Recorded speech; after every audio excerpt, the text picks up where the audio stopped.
Great stuff. Mark, nice to meet you. Sorry we couldn't come down in person Don't worry about afternoon.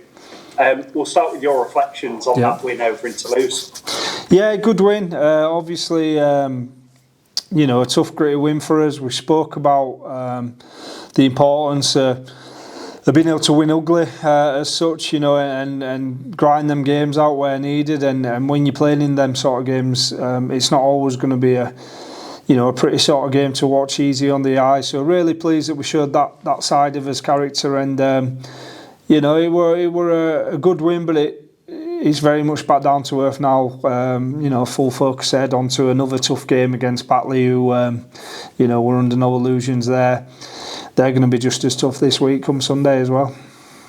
I was going to say, I know you've spoken to Sharon in recent weeks about building that discipline in the team. Do you feel that was on show in that win at Toulouse? Yes, obviously it was in how we stuck to what we wanted to do. I mean, the penalty count, I think, were 13-2 or 13-4 in favour of Toulouse. So the discipline on the field were obviously probably didn't reflect that, but in sticking to our game plan, and making sure we turned the ball over how we wanted to and things like that. Yeah, I thought we showed a lot of discipline that high level rugby is all about. But it's one of them. Each week's different.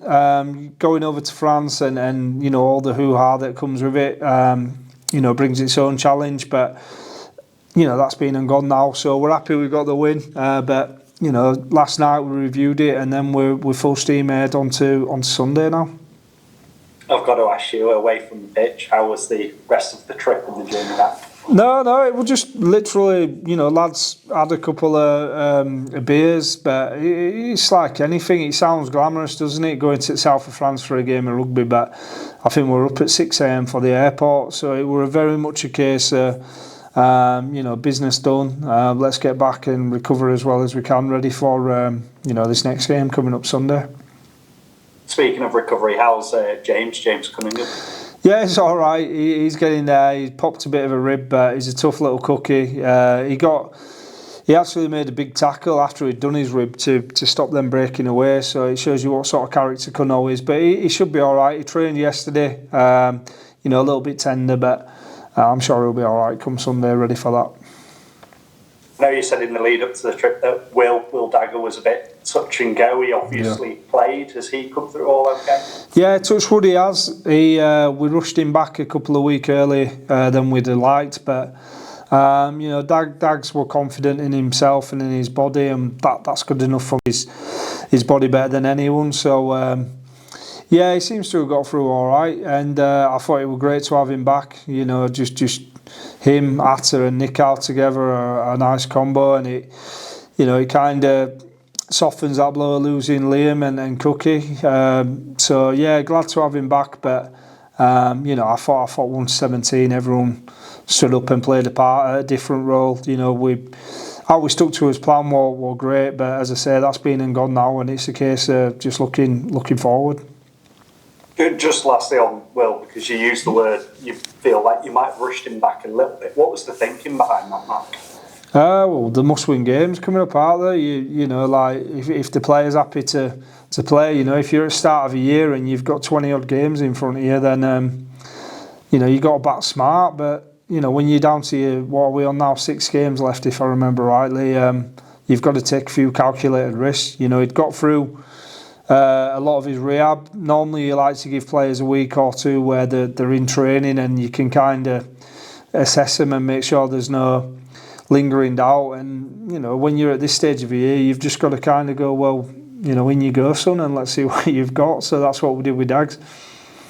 What about the rest of your team that was available and played at the weekend? Have they all come through okay? Yeah, everyone seems to, apart some sore bodies. I thought it was a physical game.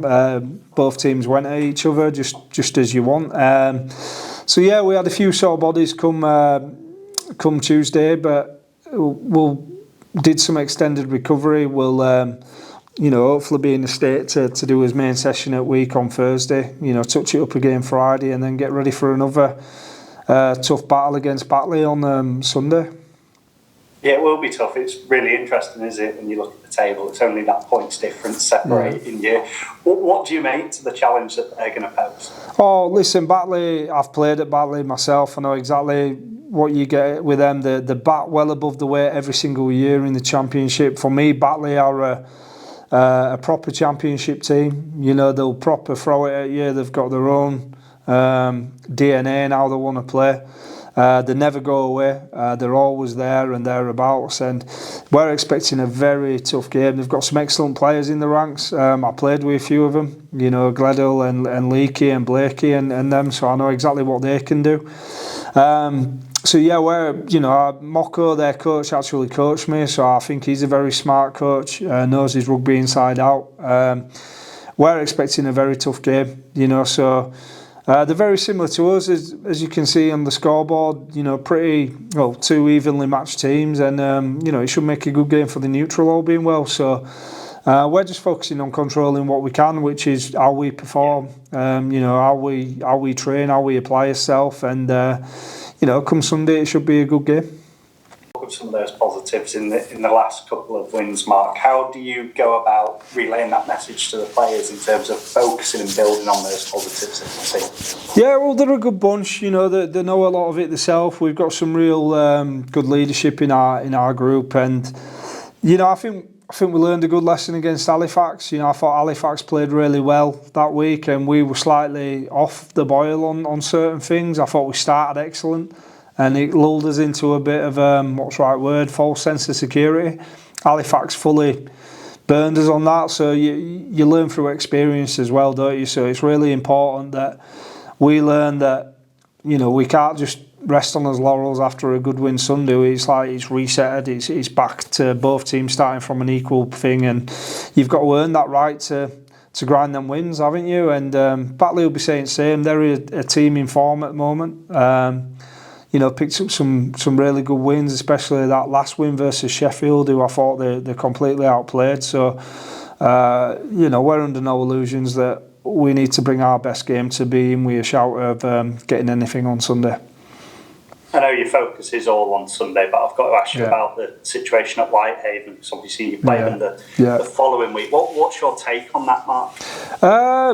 Well, from an actual rugby league fan, you know, you feel for the players and the actual club itself. From a coaching point of view, nothing at all, because we can't control it. You know, like, we'll worry about that after we've worried about Batley. But yeah, I hope it gets sorted. I think knowing how passionate the Cumbrians are about the rugby, it's sad to see, very sad to see, and hopefully they get it all sorted out, and you know, we'll see them flourish over the next few years. But I think it's just an issue in the game, you know, that the quicker all this IMG stuff gets sorted and people know what leagues they're in, and things like that, and teams can actually start building. I think the whole structure just needs a bit more stability, shall we say, about it, because yeah, you know, I've obviously come from Super League, and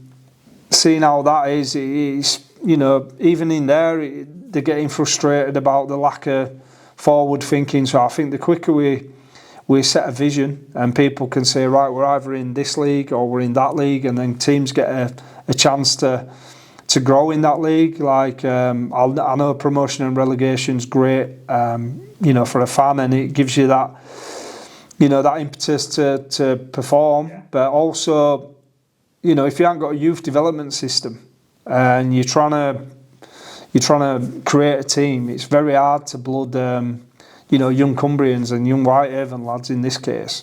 If you've got that threat, well, we might get dropped down into league below where there's no finances, or it could send us club bust. So you know, you don't know ins and outs of each club, but I just think the whole structure of rugby league in general is at a pretty pivotal point where it needs changing, because we've tried the same thing for a few years, and you know, the amount of clubs that are going into financial distress and things is pretty alarming. So hopefully we get that sorted, and Whitehaven get sorted too.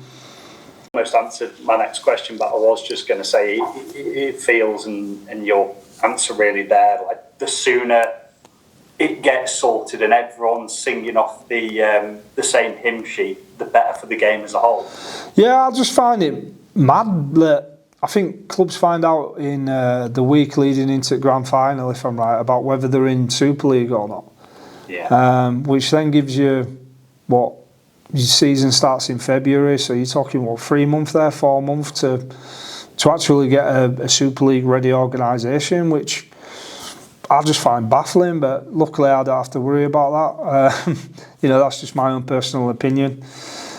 So yeah, hopefully they get all that sorted, and I'll just focus. You can surely sympathise with people who are involved, can't you? Yeah, I can. Yeah, and listen, there's arguments on both sides of it, isn't there? But my job's just to coach York, so I'll just put my energies into that, and let the deal makers sort all that jazz out. But yeah, I feel for Whitehaven. I thought they got an outstanding win against Doncaster. I saw that match-winning try. I saw highlights of that, and it were a cracker. And it was sad to see what happened after it. But I'm sure there's a load of politics internally that none of us know about. So, as a rugby league fan, I think it's important that you get some thriving Cumbrian teams.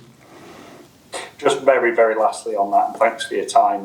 In terms of the scheduled game next week, have you had any communication at all yet on that? No. As I say, I won't even worry about that until Monday morning. I think it'd be disrespectful to us opposition this week, and we certainly can't take his eye off ball with coming up against such a dangerous team like Batley. So yeah, listen, whatever is going to happen, I'll worry about Monday morning, and we'll deal with it there and then. But literally, it's full steam ahead to Batley at the moment. Top man, thanks for your time. Best of luck for Sunday. Yeah, cheers, man. Thank you.